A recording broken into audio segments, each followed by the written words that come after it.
మా ఆయన పానం బాగలేదు. ఎట్లుంది రేవంత్ రెడ్డి వచ్చినా? ఓ గట్లనే ఉంది. ఎట్లా పడది? వాడు వచ్చిండు మమ్మల్ని లాస్ చేసిండు పోయి.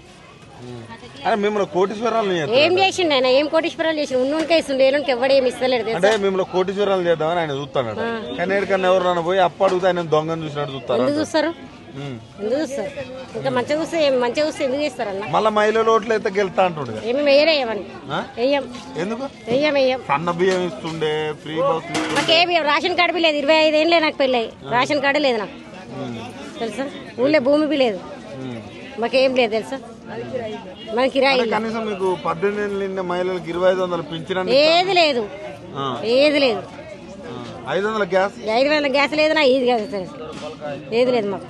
అసలు రేవంత్ రెడ్డి వచ్చిన కానీ నీకు ఒక్కటి ఏం రాలేదు. రేషన్ కార్డు లేదు మాకు, తెలుసు? ఫ్రీ బస్సు మేము పోతామా? ఎప్పుడో 6 నెలలకు ఒకసారి పోతాం.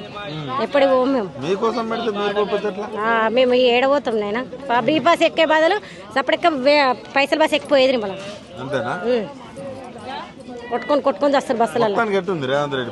ఏం బాగలేదు, ఏం బాగలేదు, ఏం అవసరం లేదు. అమ్మ వాడు వచ్చిన కాడికి ఇంకా మొత్తమే అధ్వానం అయిపోతుంది. మరి ఒక్కటి ఏమన్నా ఇల్లు గరీబోళ్ళకి ఇవ్వాలన్నా ఏమిచ్చింది? మాకేం లేదు. నేను అంటే ఏ కరెంట్ లేదు మాకు. పైసలు కట్టుడే, కట్టుడే.